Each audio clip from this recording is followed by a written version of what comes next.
This year, the Washoe County Sheriff's Office is celebrating its 160th year. Over that time, we've had 26 elected sheriffs.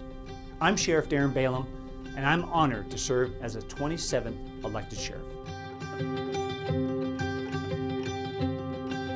When I became sheriff, I drove up on the top of the mountain up here and just kind of stood there and just looked at the enormity of the physical geography of what I was the sheriff of. It gave me a lot of pride. You have a voice as the sheriff, and if they use that voice correctly and honestly and humbly, I think they do a great service to their community.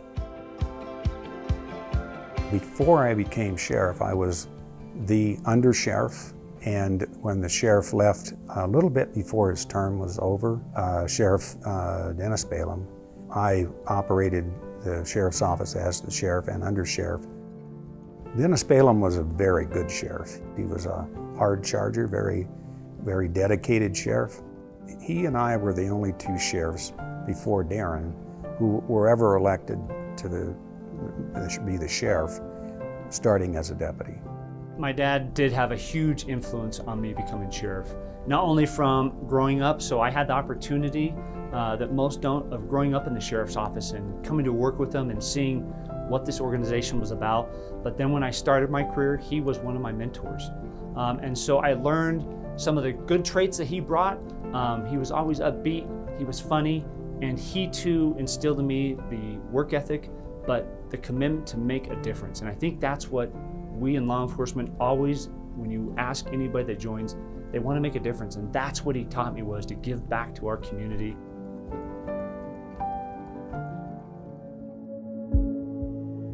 Bob Galley, Sheriff Galley, hired me. And years later, as the sheriff myself, I carried his casket and presented the flag to his wife, his widow. So it was very surreal, having been hired by a man that I would later replace and later carry to his gravesite.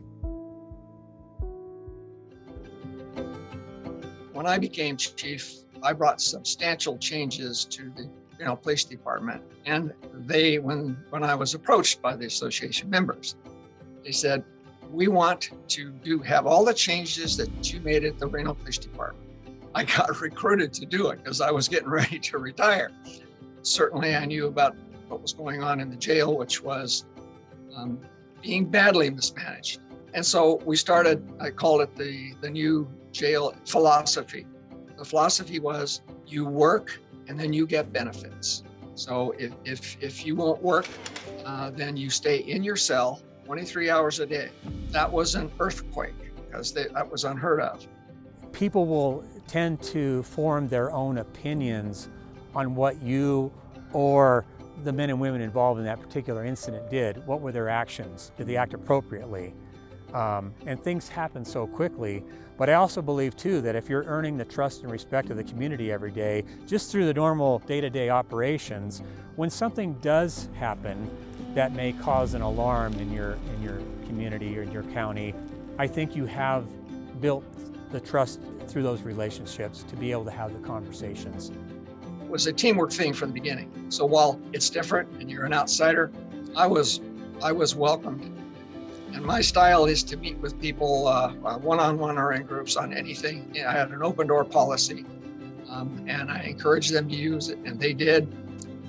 They very quickly realized that changes were going to happen. We wanted to stimulate a series of programs that will make them feel like they've accomplished something, and that there are some things that they could do to work when they get out. It's our responsibility not only to keep our community safe, but it's our responsibility to try to reduce recidivism and try to get those individuals that have been caught up in the system, hopefully back out so that they don't come back. One of the things that even the current administration is proud of is the No Shave campaign. And even though that program doesn't sound like it's a big deal, we raised thousands of dollars each and every year to a number of organizations in northern Nevada, simply by allowing the male deputies to grow a beard and relaxing the grooming standards for the female deputies to wear their hair in a different fashion, if you will. You know, when you talk to the new recruits to tell them that we didn't have computers when we started. We wrote all of our reports on paper, so they were handwritten. You know, we had old patrol cars. We didn't have computers in the cars. We didn't have radars initially. So to see where we were to where we are now, it's amazing. We didn't have helicopters. And so as an organization, not only have we doubled in size as personnel, the detention facility has grown, our community has grown, but so has the technology that's helped us do our jobs. Running with the red shirt, black shorts, running north on Ross. The Raven program was probably one of the real successes. The seed was planted as a result of a massive flood in 96, 97 New Year's Eve. Greg Luby was a sergeant at the sheriff's office, and he was a helicopter pilot. So I brought him in and said, Greg, I want you to create a plan of helicopters being used in the sheriff's office for crime prevention, search and rescue, saving lives. We were rated as the best in the country, and I'm so pleased that it's still in operation. I think it is so important for any leader. You can't forget where you came from. You can't forget your history. I served under 4 sheriffs: Bob Galley, Vince Sweeney, Dick Kirkland, Dennis Balaam. I learned a great deal from each one of them on temperament and keeping people informed, and coming up with ideas and implementing those ideas. You watch what they do when they make a mistake, and you file that and say, don't do that again. You watch what they do when they do something good. You say, I can do that, and I can even improve it. Being sheriff is a title, and you can't get all consumed by a title.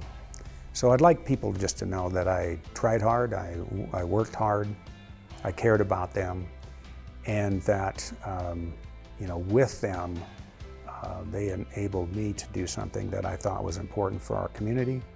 I think when people think of law enforcement, they always think that we go out and we arrest people.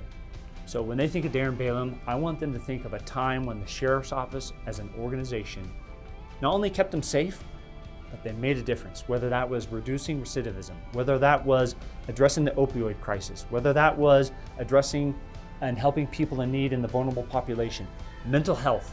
I want them to think of the differences we made as a whole.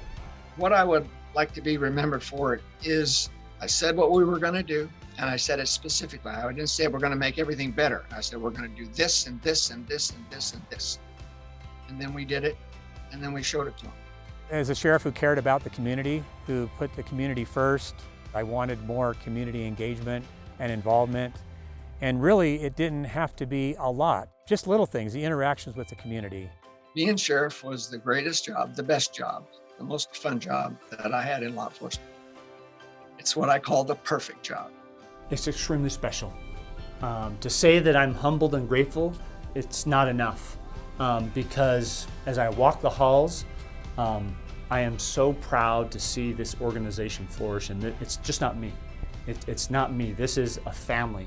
And to be able to have that opportunity as sheriff to lead this family as we go forward and address the many issues that we don't even know are coming, but we know there's going to be other challenges. For me, it's exciting, but most importantly, it's probably one of the most special things besides in my personal life, my family, of having this opportunity to lead this organization.